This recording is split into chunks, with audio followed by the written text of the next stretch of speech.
Mateo capítulo 27, donde nos quedamos la vez pasada. Recuérdense que vimos el episodio en el cual Pilato pues sencillamente trató de lavarse las manos y el corazón también, inútilmente, teniendo la responsabilidad de tomar una postura frente a las acusaciones que le estaban haciendo al Señor Jesucristo. Finalmente lo que hace es que entrega al Señor Jesucristo. Fíjense que en el versículo 25, luego que el pueblo dijo, su sangre sea sobre nosotros y sobre nuestros hijos, entonces Pilato le soltó a Barrabás y habiendo azotado a Jesús le entregó para ser crucificado. Hasta ahí llegamos la semana antepasada. Y en el versículo 27, pues vemos la continuación de lo que fue ya no el juicio, sino la crucifixión o el preámbulo para la crucifixión de nuestro Señor Jesucristo. Vamos a leer entonces Mateo capítulo 27, versículo 27. Mateo 27, 27. ¿Listos? Voy a leer rápido porque sobre esos versículos vamos a volver después detallándolo. Entonces los soldados del gobernador llevaron a Jesús al pretorio y reunieron alrededor de él a toda la compañía y desnudándole le echaron encima un manto de escarlata y pusieron sobre su cabeza una corona tejida de espinas y una caña en su mano derecha e hincando la rodilla delante de él le escarnecían diciendo, salve, rey de los judíos. Y escupiéndole, tomaban la caña y le golpeaban en la cabeza. Y después de haberle escarnecido, le quitaron el manto y le pusieron sus vestidos y le llevaron para crucificarle. Cuando salían, hallaron a un hombre de Cirene que se llamaba Simón. A este obligaron a que llevase la cruz. Y cuando llegaron a un lugar llamado Gólgota, que significa lugar de la calavera, le dieron a beber vinagre mezclado con hiel, pero después de haberlo probado, no quiso beberlo. Cuando lo hubieron crucificado, repartieron entre sí sus vestidos, echando suertes, para que se cumpliese lo dicho por el profeta. Partieron entre sí mis vestidos, y sobre mi ropa echaron suertes. Y sentados le guardaban allí. Y pusieron sobre su cabeza su causa escrita, este es Jesús, el rey de los judíos. Entonces crucificaron con él a dos ladrones, uno a la derecha y el otro a la izquierda. Y los que pasaban le injuriaban, meneando la cabeza y diciendo, tú que derribas el templo y en 3 días lo reedificas, sálvate a ti mismo si eres el Hijo de Dios, desciende de la cruz. De esta manera también los principales sacerdotes, escarneciéndole con los escribas y los fariseos y los ancianos, decían, a otros salvó, a sí mismo no se puede salvar. Si es el rey de Israel, descienda ahora de la cruz y creeremos en él. Confió en Dios, líbrele ahora si le quiere, porque ha dicho, soy hijo de Dios. Lo mismo le injuriaban también los ladrones que estaban crucificados con él. Y desde la hora 6 hubo tinieblas sobre toda la tierra hasta la hora 9. Cerca de la hora 9 Jesús clamó a gran voz diciendo, Elí, Elí, lama sabactani. Esto es, Dios mío, ¿por qué me has desamparado? Algunos de los que estaban allí decían al oírlo, a Elías llama a este. Al instante, corriendo uno de ellos, tomó la esponja y la empapó en vinagre y poniéndole en una caña le dio a beber. Pero los otros decían, deja, veamos si viene Elías a liberarle. Mas Jesús, habiendo otra vez clamado a gran voz, entregó el Espíritu. Y aquí el velo del templo se rasgó en 2 de arriba abajo y la tierra tembló y las rocas se partieron y se abrieron los sepulcros y muchos cuerpos de santos que habían dormido se levantaron. Y saliendo de los sepulcros después de la resurrección de él, vinieron a la santa ciudad y aparecieron a muchos. El centurión y los que estaban con él, guardando a Jesús, visto el terremoto y las cosas que habían sido hechas, temieron en gran manera y dijeron, verdaderamente, este era Hijo de Dios. Estaban allí muchas mujeres mirando de lejos, las cuales habían seguido a Jesús desde Galilea sirviéndole, entre las cuales estaban María Magdalena, María la madre de Jacobo y de José, y la madre de los hijos de Zebedeo. Cuando llegó la noche, vino un hombre rico de Arimatea llamado José, que también había sido discípulo de Jesús. Este fue a Pilato y pidió el cuerpo de Jesús. Entonces Pilato mandó que le diese el cuerpo. Y tomando José el cuerpo, lo envolvió en una sábana limpia y lo puso en su sepulcro nuevo que había labrado en la peña, y después de hacer rodar una gran piedra a la entrada del sepulcro, se fue. Estaban allí María Magdalena y la otra María sentadas delante del sepulcro. Hermanos, el episodio de la crucifixión es una especie de gran escenografía o gran obra que se presenta aquí de una manera tan clara por el evangelista, presentando una serie de personajes que participaron en él, sobre el cual el Espíritu Santo pone énfasis cuando los señala, indicando cuál fue la reacción que tuvieron ante el episodio o el hecho de la crucifixión de nuestro Señor Jesucristo. A mí me recuerda esas obras clásicas que hacen, o esas escenografías que presentan en las óperas o en alguna obra de teatro, en la cual al final pues baja el telón y luego comienzan a reaparecer o a sumarse a los últimos actores, aquellos que estuvieron en toda la obra durante el desarrollo de ella. Y al final resulta que todos están delante y todos ellos pues tienen una última ovación, reciben una última ovación, un último reconocimiento por la actuación que hayan hecho. Hay una gran cantidad de personas que participan en la trama. De hecho, Mateo indica aquí sobre 10 personas o personajes o grupos de personas que estuvieron en ese momento ahí cuando Jesucristo fue crucificado. Y es interesante el hecho de que cada uno de estos personajes que están ahí, vamos a llamarle personajes, son personas que representan personajes a los cuales podemos nosotros, o con los cuales podemos nosotros identificarnos en uno u otro caso. De hecho, si veo retrospectivamente, puedo ver que muchas veces actué como muchos de ellos, ¿verdad? Y el hecho es que cada uno de nosotros tiene que tomar una posición, una postura frente al hecho de la crucifixión. Vamos a ver durante el desarrollo del estudio esta mañana con cuál de estos personajes te identificas tú, que tú podrías decir yo actué o he actuado o estoy actuando o siendo tal cual fue uno de ellos.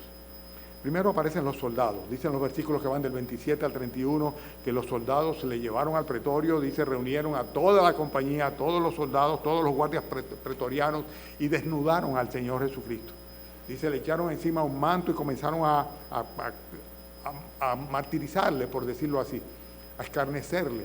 Dice el versículo 29 que pusieron sobre su cabeza una corona tejida de espinas, una caña en la mano derecha, e hincando desde la rodilla delante de él, le escarnecían diciendo, salve Rey de los judíos. Pero fíjense el versículo 30, ustedes están siguiéndome con su Biblia, dice, escupiéndole, tomaban la caña y le golpeaban en la cabeza, y después de haberle escarnecido, le quitaron el manto, le pusieron sus vestidos y le llevaron para crucificarle. Estos guardias o guardas pretorianos ilustran claramente a aquellas personas que cuando están en un grupo, pues parecería que su mente es obnubilada completamente. O sea, personas que pierden la individualidad, personas que sencillamente se dejan llevar por los que están alrededor o por el criterio del grupo o la presión que el grupo representa. A veces se trata sencillamente de que están bajo autoridad. En el caso de estos guardas, pues ellos sencillamente pensaban que estaban cumpliendo con los designios o las órdenes de aquel que era su jefe, refiriéndose a Pilato, que lo había entregado para ser crucificado, pero sin lugar a duda que su deber se limitaba solamente a azotarlo y a llevarlo al Calvario. Todo lo demás lo estaban haciendo ellos porque había una presión del grupo entre ellos, estaban burlándose del Señor Jesucristo, estaban haciendo escarnio sobre él. Había una tremenda cobardía, una falta de misericordia y una actitud profana frente al Señor Jesucristo cuando le escupían, le escarnecían y le golpeaban. Y es penoso eso, pero muchas veces sucede así. Personas que individualmente, en lo privado o tal vez en un contacto interpersonal, pues pueden expresarse de una manera o actuar de una manera, pero cuando están en grupo o delante de otros, pues hacen cosas que ellos mismos no se hubieran imaginado que eran capaces de hacer frente a la presión del grupo que estaba ahí. Muchas veces sucede eso cuando se está en reuniones de grupos, de amigos, tal vez en la universidad o en el trabajo, que alguna persona pues hace un chiste blasfemo o hace sorna o burla de las cosas que tienen que ver con la palabra de Dios o la persona y la obra de nuestro Señor Jesucristo. Y es penoso ver cómo algunos se hacen copartícipe de eso. Lo hacen y a veces profesan ser cristianos inclusive cuando hacen esta burla del Señor o de la palabra de Dios, algo que dice la Biblia. Hay chistes que no proceden y a veces inclusive son cristianos aquellos que pues se hacen cómplices de lo que se está participando o de lo que se está enviando hoy día a través de los memes y estas cosas que tú dices, pero ven acá, ¿y cómo es posible que puedas encontrar alguna gracia en algo que es completamente contrario a lo que la palabra de Dios indica o que realmente lo que hace es hacer burla de lo que la Biblia dice o lo que el Señor es y representa? Muchas veces Cristo ha sido escarnecido delante de nosotros sin que nuestra conciencia pues nos retraiga la sensatez y al repudio de la acción que se está haciendo. Y esto es triste. Muchas veces actuamos como aquellos guardas pretorianos. Estaban en grupo, estaba la compañía reunida y comenzaron a actuar simplemente al unísono todos ellos, sin que alguno de ellos dijeran, pero ven acá, esto no es lo que nos corresponde hacer, ni siquiera bajo las órdenes o las instrucciones que hemos recibido. Hay otro grupo aquí que se presenta, otro personaje en esta trama tan terrible, que es Simón de Cirene. Y de Simón de Cirene podemos verlo en el versículo 32, lo que dice la Escritura. Dice que cuando salían hallaron un hombre de Cirene que se llamaba Simón. ¿Y qué dice luego el versículo 32? Que éste voluntariamente se ofreció a llevar la cruz del Señor Jesucristo. ¿Dice eso? No dice eso, ¿verdad que no? Dice que a este le obligaron a que llevase la cruz. Y los demás evangelistas coinciden en que él estaba sencillamente pasando por el lugar y lo agarraron y lo jalaron los guardias y lo obligaron a que ayudara al Señor Jesucristo porque ya estaba, sus fuerzas ya se habían disminuido y no era capaz de arrastrar su propio madero. El hecho es que, a pesar de esto, la iglesia oficial pues se empeñó en canonizar a una persona que solamente estaba llevando una cruz porque se la impusieron y no por una decisión personal. Y es triste esto, porque Simón no entendió lo que estaba sucediendo. Él no comprendió la trama del episodio en la cual estaba participando. Él era uno más que estaba ahí, como aquellas personas que en estos días lo estuvimos viendo por los noticieros españoles, ¿no? Cómo son capaces aquellas personas completamente incrédulas de cargar en aquellas procesiones aquellos ídolos, aquellos santos, ¿verdad? Y hay otros que inclusive llegan más lejos, son capaces de autoflagelarse, creyendo que con esto están haciendo algo importante cuando simplemente se trata de una parodia de lo que realmente sucedió al Señor Jesucristo. El contacto con el Señor Jesucristo no debe ser de ninguna manera una experiencia místico-religiosa. La Iglesia Católica se empeñó, por ejemplo, al punto tal de que hay un San Simón de Cirene, ¿no?, al cual adoran también y al cual le rinden tributo. Y el contacto con nuestro Señor Jesucristo debe ser una experiencia personal. El hecho de que uno haya cargado una cruz, la cual no le pertenece o la cual le hayan impuesto como una especie de trabajo, flagelación o sencillamente de castigo, pues no hace a una persona santa absolutamente. Lo que hace a una persona santa o discípulo o seguidor de nuestro Señor Jesucristo es algo que tiene que ver con un día a día. El Cristo lo dijo, si alguno quiere venir en pos de mí, dice, tomen su cruz, dice, cada día, no el día que te jalen por los moños, que te digan o que te impongan, dice, y síguele. Un verdadero discípulo del Señor Jesucristo no es un sireneo, ni nada por el estilo. Es una persona que ha decidido seguir a nuestro Señor Jesucristo y con esto está dispuesto a día a día sufrir las consecuencias cargando su propia cruz.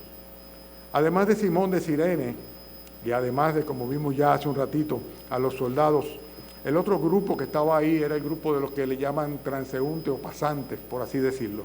Dice versículo 33 que los que pasaban le injuriaban, 39, perdón, versículo 39, los que pasaban, o sea, la gente que estaba en los alrededores, dice, pasaban y le injuriaban meneando la cabeza y diciendo, tú que derribas el templo y en 3 días lo reedificas, sálvate a ti mismo. Si eres el Hijo de Dios, desciende de la cruz. Bueno, el escenario ahora se traslada a la Vía Dolorosa. Ya está el Señor Jesucristo caminando, ¿verdad? Simón está ayudándole a cargar la cruz, él está dando pasos. Hemos visto muchas imágenes de películas que tratan de representar este acto, pero hay una cantidad de personas que son extras de reparto, por así decirlo. Y estos forman parte de la generalidad de las personas que, si bien no tienen ningún interés en involucrarse con lo que está pasando, no quieren nada tener que ver con aquel que está para ser crucificado, sin embargo, pretenden tener algún tipo de conocimiento de causa y emiten opiniones antibíblicas con una ligereza tremenda. Y eso es lo que estaba sucediendo acá. Fíjense cómo dicen estas personas. Dice que los que pasaban le injuriaban y le decían, tú que derribas el templo y en 3 días lo reedificas, sálvate a ti mismo. Si eres el Hijo de Dios, desciende de la cruz. O sea, eran tan atrevidos, tan insolentes, que querían decirle a Dios lo que tenía que hacer. Y en este sentido estaban pues reclamando lo que la Biblia debía decir conforme a su criterio, como mucha gente hace. Dice, la Biblia no dice tal cosa, pero debería decirlo. O lo que dice la Biblia no es suficiente, yo opino tal cosa. Si tú eres el Hijo de Dios, dicen, pues sencillamente, bájate de la cruz en la cual te van a poner. Con mucha ligereza aparecen personas que pasan por los alrededores y su actitud frente al sacrificio de nuestro Señor Jesucristo en la cruz es así. O sea, emiten opiniones que son contrarias a lo que la Biblia dice y que se convierten en blasfemia. Aparece otro grupo también. El cuarto grupo que aparece acá son los principales sacerdotes, los escribas, los fariseos y los ancianos. ¿Lo ubican ustedes en el versículo 41? Dice también de esta manera también los principales sacerdotes, escarneciéndole con los escribas y los fariseos y los ancianos, decían, a otros salvó y a sí mismo no se puede salvar. Si es el Rey de Israel, descienda ahora de la cruz y creeremos en él. Confió en Dios, líbrele ahora si le quiere, porque ha dicho soy hijo de Dios. Son aquellas personas que son religiosos de profesión. Ya no estamos hablando acá de aquellas personas que frente a la presión del grupo, pues son capaces de disimular, o más que de disimular, de hacerse cómplices de aquello en lo que el grupo está, y son capaces aún de negar la fe que en muchas ocasiones dicen profesar. Ni estamos hablando de aquellas personas que son obligadas por otro a cargar con una cruz de una manera religiosa. Lo que pasa con todos los religiosos, que le imponen una serie de normas y preceptos y sacramentos y cosas que guardar, cuando realmente no han conocido a Dios, sino que han sido experiencias particulares muy casuales que hayan tenido tal vez, en las cuales creyeron porque fueron a un retiro o a un cursillo, a un campamento, etcétera, etcétera, que habían sido reconocidos por aquel que estaba realmente yendo al patíbulo o a la muerte por causa de ellos. Tampoco se trata de personas que estaban en los alrededores y que pasaban y que con ligereza hablaban de lo que no sabían, sino que en este caso estamos hablando de sacerdotes, de escribas, de religiosos, de personas que eran los primeros que debían estar conscientes de que se estaba cumpliendo proféticamente la redención que había sido prometida por los profetas en el Antiguo Testamento, que el Mesías había llegado ciertamente y que se estaba cumpliendo delante de sus ojos la redención de la humanidad mediante la sangre derramada por el Cordero de Dios en la cruz del Calvario. Estas personas religiosas siempre actúan de la misma manera. Fíjense la redacción del versículo 42. Dice, a otros salvó y a sí mismo no se puede salvar. Si es el Rey de Israel, ¿qué dicen?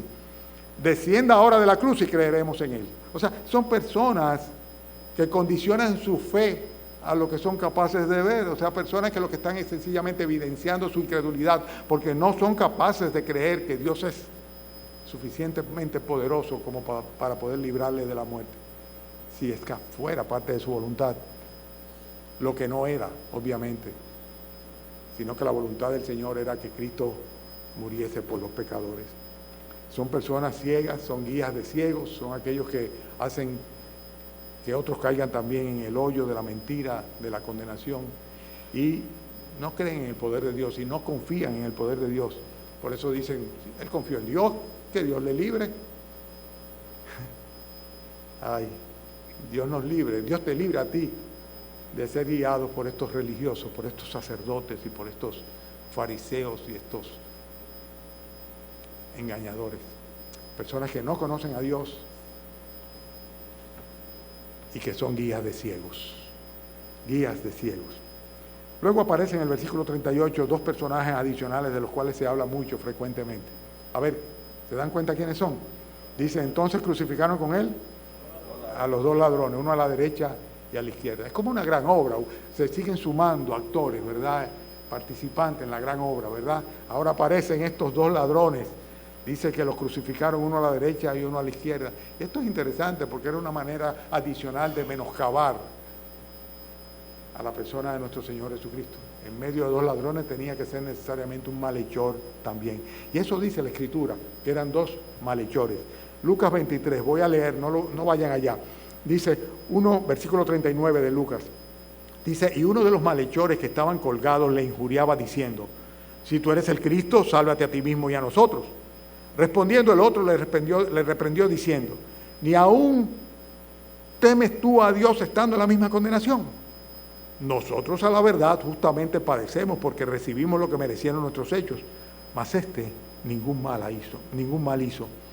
y dijo a Jesús: acuérdate de mí cuando vengas en tu reino. Entonces Jesús le dijo: de cierto te digo que hoy estarás conmigo en el paraíso.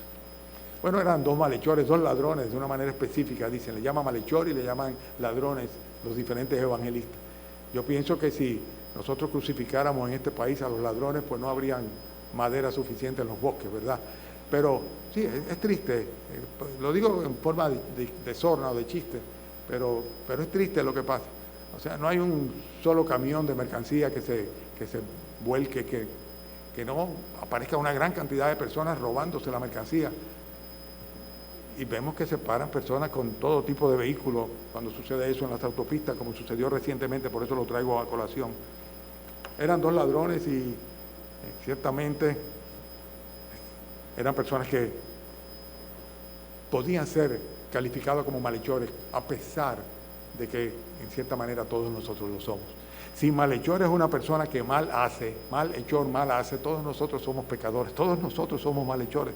Todos nosotros, de una manera u otra, también podemos ser calificados igual que ellos.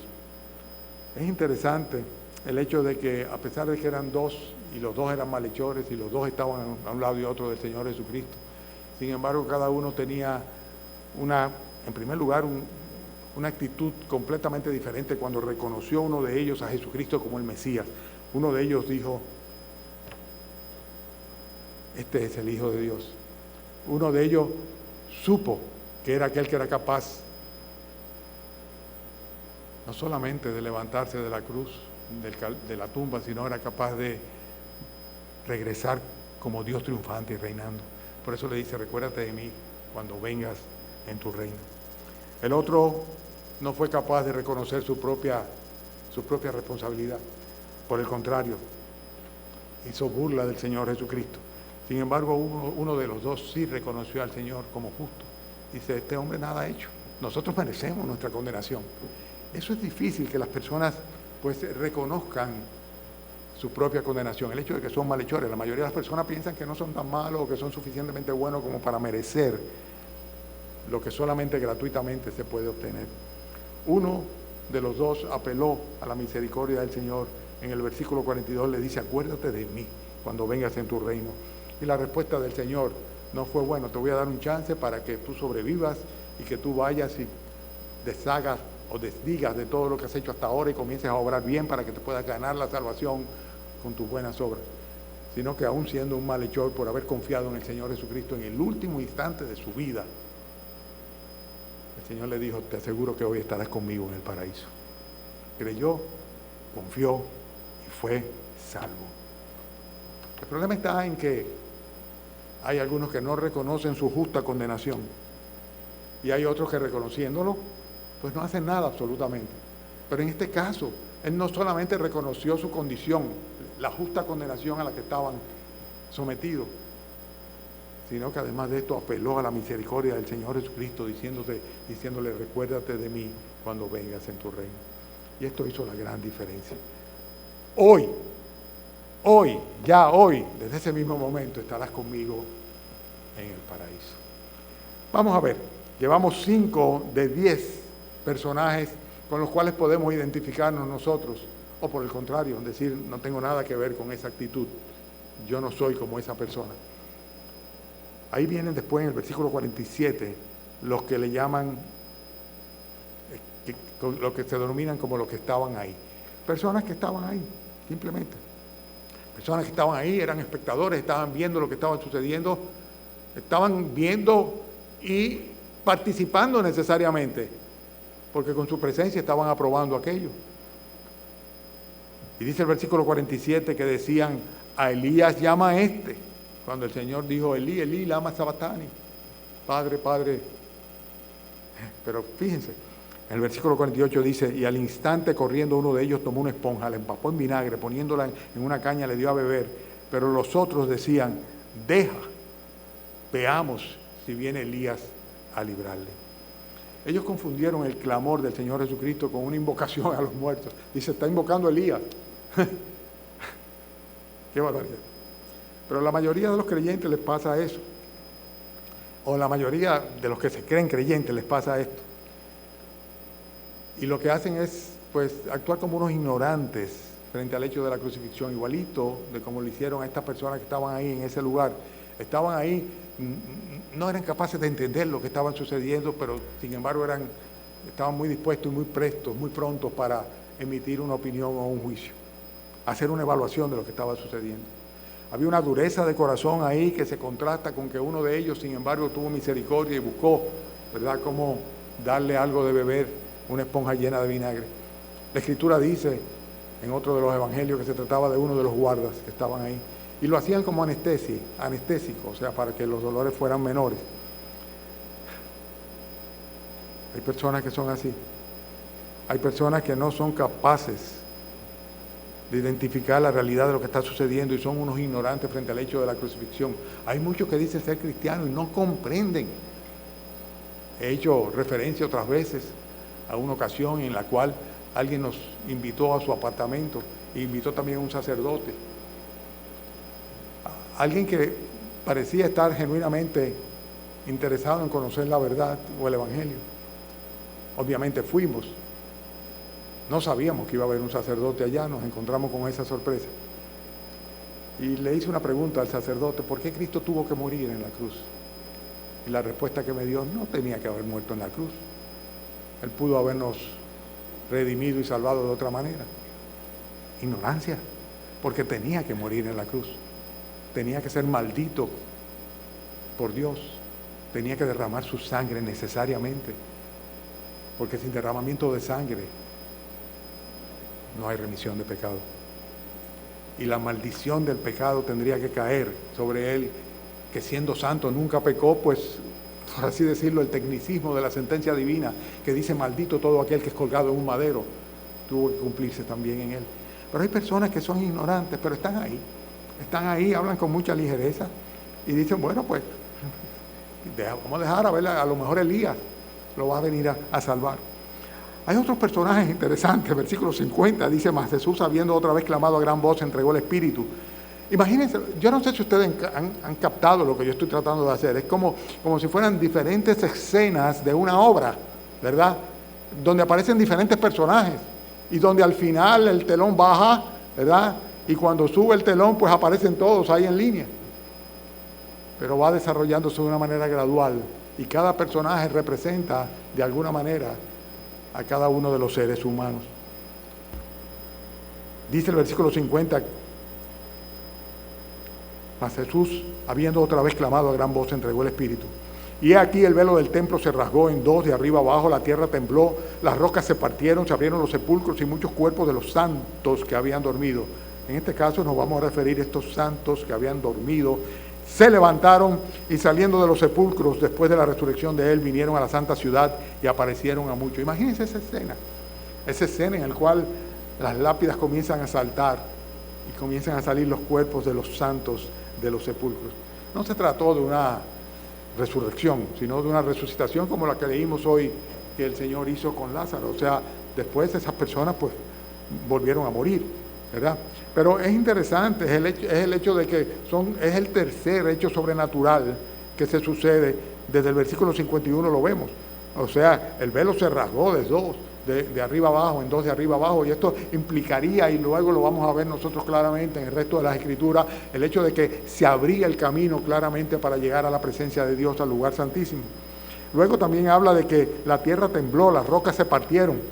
O sea, fue una conmoción enorme la que estuvo ahí, y todo esto no es nada más que un asomo, una muestra del efecto vivificador y de la victoria sobre la muerte que tuvo el Señor Jesucristo y que se consumó en la cruz del Calvario. Era un momento de victoria. Estos santos representan a cada uno de los que durmieron en Cristo. Y hoy también cantábamos sobre eso, ¿verdad? Hablábamos sobre eso. Los que durmieron en Cristo. Aquellos que realmente no han perecido porque conocieron a aquel que es la resurrección y la vida, a nuestro Señor Jesucristo. Santos inmortales. Es posible que tú y yo seamos parte de ese grupo de los santos, aunque no hemos dormido todavía, pero sí somos inmortales porque el Espíritu Santo mora en nosotros. Luego aparece el centurión, versículo 54. Dice que el centurión y los que estaban con él guardando a Jesús, visto el terremoto y las cosas que habían sido hechas, temieron en gran manera y dijeron, verdaderamente este era hijo de Dios. Y la profesión de fe de este centurión implicaba necesariamente el hecho de que había reconocido al Señor Jesucristo como el Mesías. Fíjense que dice Lucas 23, en el pasaje paralelo, dice que él, el centurión, dio gloria a Dios frente al hecho de que había visto todo aquello que había sucedido y había llegado a la conclusión luego de ese terremoto y ese temblor que verdaderamente este era el Hijo de Dios. La actitud de él, del centurión, contrasta con aquellas personas que teniendo más conocimiento permanecían en incredulidad a pesar del testimonio, como los religiosos, como aquellos fariseos, escribas, doctores de la ley, ancianos, que se supone que debieron ser los que primeramente identificaran lo que estaba sucediendo, y no era así. Y tal vez tú eres una de esas personas que eres capaz de identificar al Señor Jesucristo como el Hijo de Dios, muerto en una cruz por causa de nuestros delitos y pecados. Y eres capaz de reconocerlo y confesarlo, de arrepentirte de tus pecados como lo hizo este centurión, dar gloria a Dios y recibir, así como lo hizo el ladrón justificado, porque no había buen ladrón, ambos eran malhechores, ¿no? Pues el perdón y la vida eterna. Después aparecen en el versículo 55 muchas mujeres, pero en particular habla de 3 mujeres en particular, o en especial. Dice versículo 55, estaban allí muchas mujeres mirando de lejos, las cuales habían seguido a Jesús desde Galilea, sirviéndole, entre las cuales estaba María Magdalena, María la madre de Jacobo y de José, y la madre de los hijos de Zebedeo. Mujeres leales, mujeres que habían creído en el Señor Jesucristo como el Mesías prometido, y mujeres que permanecían al lado de ellos. Aún los discípulos habían salido esparcidos, solamente Juan había quedado en los alrededores, pero sin embargo ellas estaban ahí siguiendo al Señor Jesucristo, esperando el momento en que finalmente podrían de alguna manera honrarle y servirle. Y esto también tipifica a los verdaderos siervos del Señor Jesucristo, a las verdaderas siervas del Señor Jesucristo. Tal vez te puedes tú identificar con alguno de ellas, ¿verdad? Porque a pesar de las circunstancias, pues permanece siempre dispuesta a servir al Señor, siempre siguiéndole al Señor.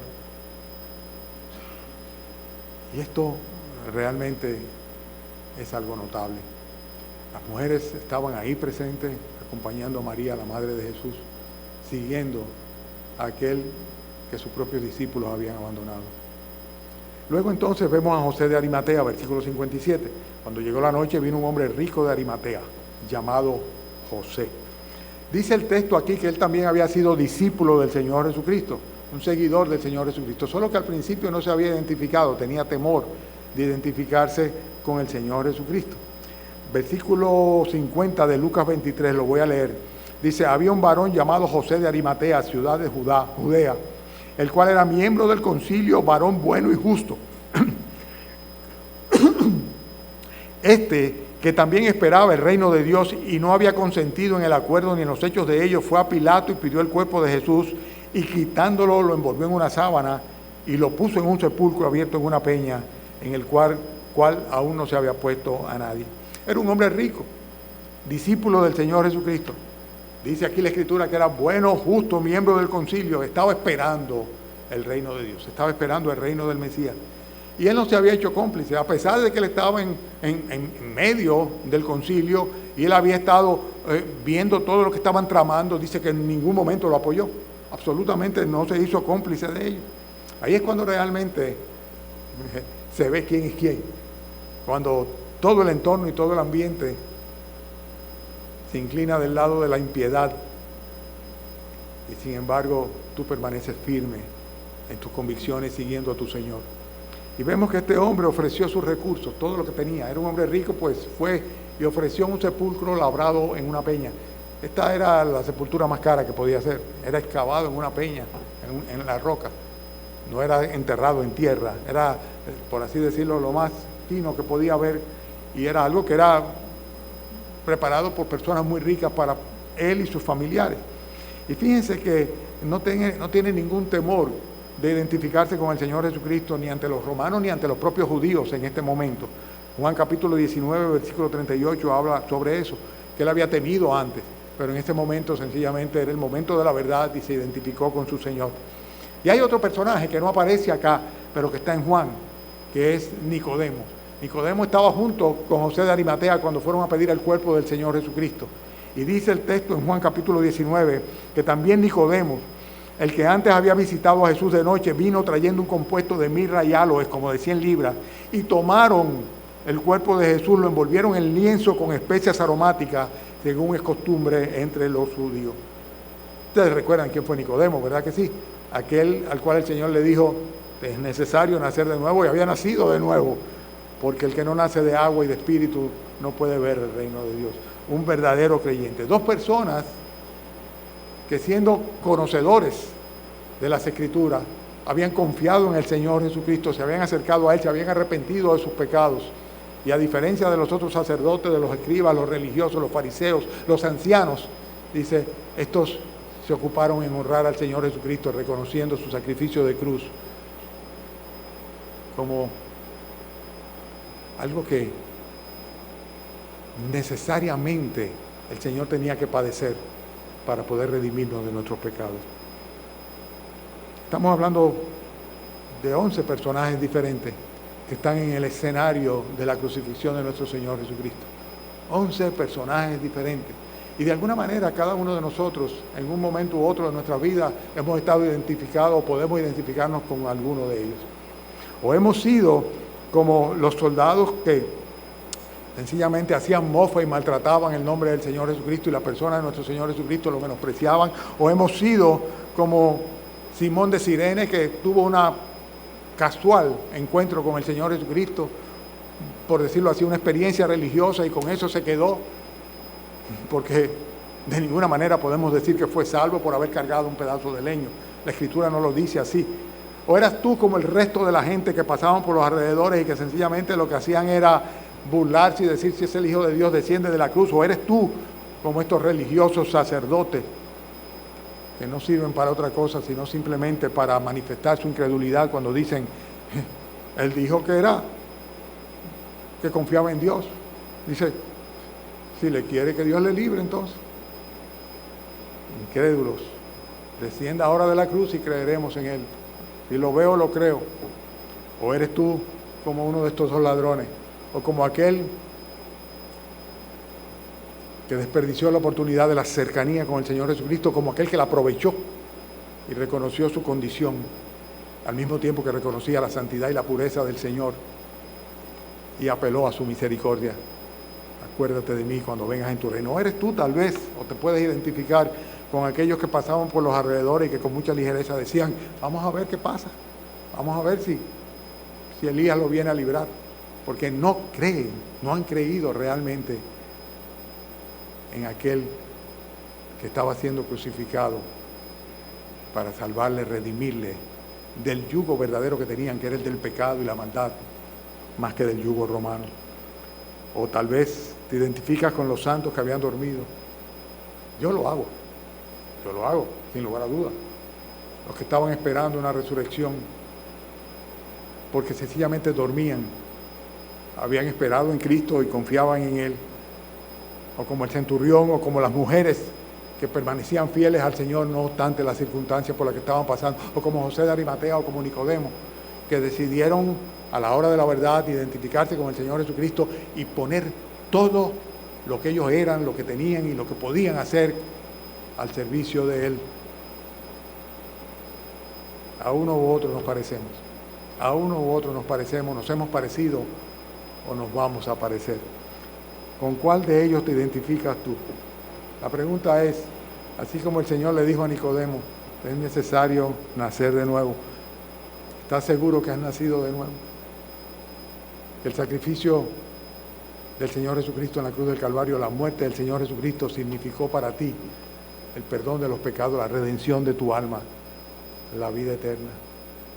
Si no es así, entonces, más que una Semana Santa con mucha liturgia, como tuvimos la semana pasada, la pasada era que era Semana Santa, la antepasada, la de más atrás,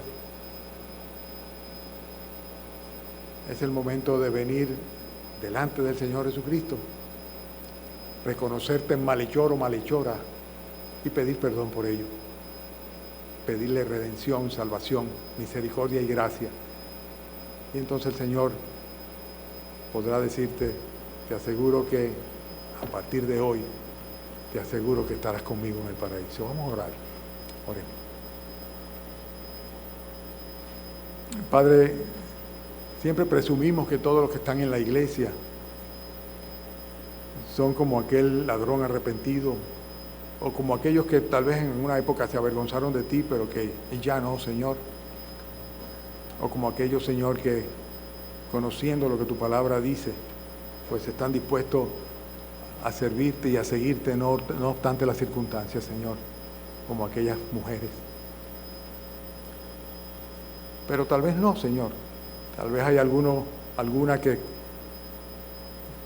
no pueden identificarse así, sino más bien con los incrédulos, con los que tienen sus propias opiniones sobre las cosas, los que anteponen sus creencias o su religión a lo que tu palabra dice, Señor. Los que rechazan tus promesas y tal vez los que cuando están en grupo no solo se avergüenzan de ti, de tu palabra, sino que tal vez son capaces de hacerse cómplices de los que blasfeman tu nombre, Señor. Y si es así, Señor, pues permite que hoy, Señor, esta mañana, puedan reconocer su falta, Señor, y que tú también, Padre, manifieste tu misericordia sobre ellos. Damos gracias, Señor, por la redención que tú cumpliste, Señor, que tú lograste, Padre, al morir en la cruz. Padre, sabemos que el mayor dolor de todos, Señor, fue el ser abandonado, el abandonar a tu Hijo, nuestro Señor Jesucristo. Tanto para Él como para ti, Señor, tu Hijo unigénito lo entregaste para que todo aquel que en Él crea no se pierda, sino que tenga vida eterna. Y damos gracias, Señor, por esa obra de misericordia, ese desprendimiento y esa salvación tan grande, Señor. Bendícenos, despídenos con tu bendición, permite que esta tardecita, esta noche, podamos celebrar la cena, Señor. Y los que están en carreteras, protégeles, Señor, guárdales para que sin tropiezos puedan llegar también. Te pedimos, Señor, estas cosas en el nombre del Señor Jesucristo. Amén.